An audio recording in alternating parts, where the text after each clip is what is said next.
us. God is light, and he brings relief because God's revelation creates distinctions. And this is what God does when he says, "Let there be light." For the first time, something other than God is declared good. Are you realizing that? This is the very first time that something other than God is declared good. God is always good, always has been good, and never changes. But now something else is good. This is a distinction, a huge distinction. Look at verse 4 again. And God saw that the light was good, and God separated the light from the darkness. The light was good. Because through the advent of light, God was revealed. That's the biggest part of light being good. God is revealed. Through the advent of light, things begin to be ordered. Do you see? God separated light from dark. That's the first order. Before that, there was chaos, there was confusion, everything was mixed together in a jumble, or nothing. I'm not sure which. So again, you turn out the lights and there's only this suffocating, panic-inducing darkness which causes doubt and fear in your life, which means that it's only through light that we can appreciate goodness, beauty. When we see it, we know it. When the lights come on in that cavern, you can once again appreciate the varied colors of the different minerals in the cavern. You can see the stalagmites and the stalactites, and I still don't know which one's which. Understanding light brings us to an understanding and a pursuit of beauty and goodness. This is what light does for us. Understanding light makes us want to proclaim light's beauty and goodness and God's beauty and goodness when we understand it. Because God reveals himself in light. So light is good. Light draws people to goodness. You ever wonder why Thomas Kincaid always is called the painter of light? Because he wants people to feel that warmth, that enveloping warmth of that church in that little forest, or that home with the apple pie sitting on the windowsill and the light streaming out of the windows at you. But this is where I need to note also that God does not expel the darkness. Note, he separates it from the light. But he doesn't get rid of it. It's still there. It's separated, but the two things, and the reason why it's separated is because two things cannot be the same, two different things cannot be the same. Right, how am I going to say this? I wrote it down. They can't be the same thing. They're separated, right. They can't be the same thing. If they're two different things, they can't be the same thing in the same way at the same time. There we go. There was my thought. Nothing that is different, right, can be you. You can only be you, right? So this book is this book. It's not something else at this moment in this time. So nothing can be something else. And that's what it means then to separate darkness from light. He creates two distinct things. Well, the darkness was already there. He creates the distinctive between light and darkness. So there no longer could be darkness that was considered good, because light was considered good. It was declared good from its beginning. And they were separated, but not expelled. They were different, but still there. Which means that humanity is given a choice. Humanity can choose the chaotic disorder of confusion and emptiness and living without purpose, because God allows that choice by not expelling darkness. And that's where the battle lies. I titled this sermon, The Cosmic Battle. Probably there were some guffaws at that. That's okay. It is. Because in our choices is where this cosmic battle is fought, a choice between light and darkness, between purpose and aimlessness, between good and evil. And that means that God's creation affirms free will. Oh, you thought maybe I was against that based on what I said just a few minutes ago. No. Let's take a different tack in this. Let's leave Genesis 1 for a little bit. Let's go over to Exodus chapter 5. Let me illustrate to you how God affirms free will for us.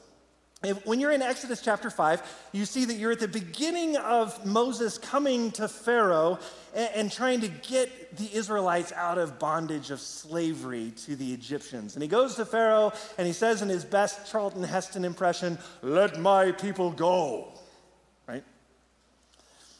And Pharaoh says, this is what he literally says. Look at verse 2. Who is the Lord that I should obey his voice and let Israel go? I don't know the Lord. And moreover, I will not let Israel go.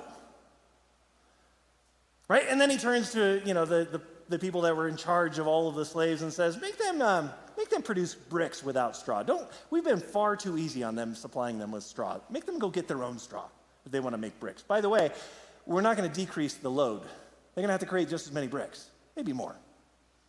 And so God says, okay, fine. And he smites Egypt with plagues. I told you I was going to start using that word more. It's a great word, smite. God smites Egypt with plagues. Now, for a long time, I read this story and I thought to myself, why is it that Pharaoh couldn't see God's hand in what was happening to him? And how could he be so stubborn as to not see what God is doing in and amongst his midst? But I think it's because God starts off using plagues, using systems that Pharaoh would consider to be very natural things.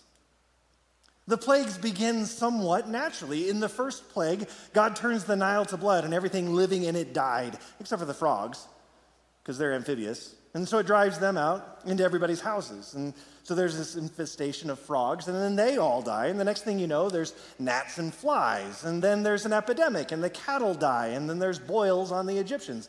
By the way, we're up to the 5th plague now. And when you look at the story, you can see God is causing each plague because we know the story, right?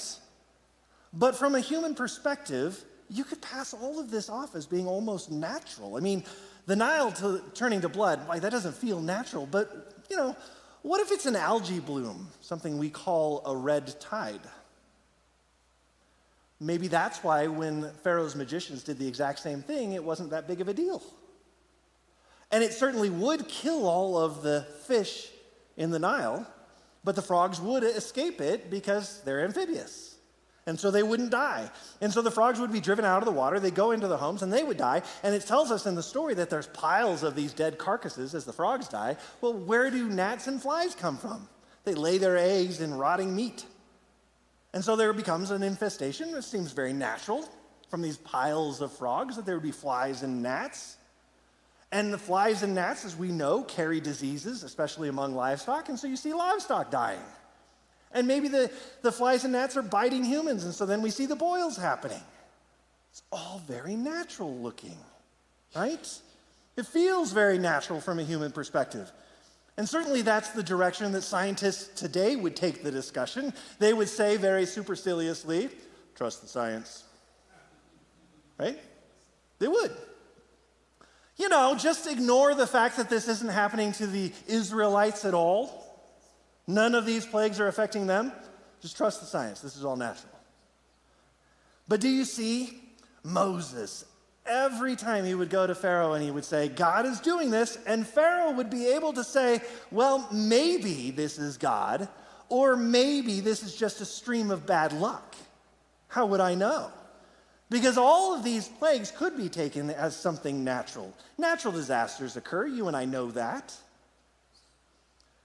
So then why doesn't God do this unmistakable thing, right? This supernatural thing that there's no way that Pharaoh could possibly have said, oh, that's not God. Something where Pharaoh would have to say, oh, my word, you're right. I'm going to let your people go.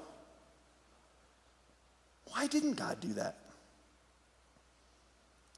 Some of you are asking that. Other people are like, when is he going to get back to Genesis? Okay. Eventually, God does do that, right? Now, there are several things that I've noted in a couple of commentators as I've looked through this story.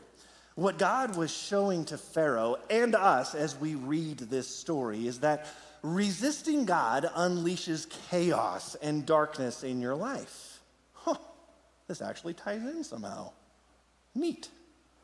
Because sin tells God, hey, I don't want you involved in my little corner of your creation. And as soon as we take a step back from God, or we force God to take a step back from us, from this corner of his creation that he's made, it brings chaos into our lives. Our whole nature around us goes into a tailspin and chaos reigns. So when you get to the second to the last plague, suddenly there's darkness over the face of the whole land, which lasts for 3 days. Nobody could move. Remember that cavern? It's almost like God was undoing creation, showing Pharaoh how his sin is a step toward chaos, which is destroying the creation, unraveling the very fabric of what God had made. Look, if a doctor says to you, don't eat so much sodium, it's bad for you, and then you do, you know what he doesn't do? He doesn't call the police, hey, Forney ate more salt today, go arrest him, throw him in jail. I don't know if you do that, Forney, you were available. He doesn't have to do that. He doesn't have to fine you or put you into prison. You're violating your own health. The natural consequences of your choices are going to do the catastrophic work in you already on their own. He doesn't have to do a thing. You're violating the design of your own physical being. You're going to have a heart attack. Probably what's going to happen. So when God says, have no other gods before me, put me at the center of your life, he doesn't have to fine you or strike you with lightning or any of that. The natural consequences are going to wreak havoc in your own life until you either put him at the center of your life or it's too late to do it. Yeah, but I know lots of successful people that don't put God at the center of their life. Well, let's talk about that. What happens if you do make success your God? What if everything you do is aimed at that success? Eventually, your body is going to break down because of overwork. Your family will break down because you've neglected them. You'll have very few friends you can trust, maybe none, because you've stepped on or over all of them in your pursuit of success. Maybe your God of success makes that all worthwhile. Or maybe that's a cost that's too far for you. You see, you're unleashing the forces of chaos and darkness in your life when you fail to be under the Word through whom all things have been made and for whom all things are made. When God brings something under the Word, chaos becomes orderly. The darkness flees because of the light. So it's our sin and our wrongdoing and our refusal to obey God as a human race and as individuals, you and me individually doing it, that have unleashed all kinds of chaos and forces of darkness in our lives that we experience on a daily basis. And we think, well, that's just natural. No, it's not the way God intended it at all.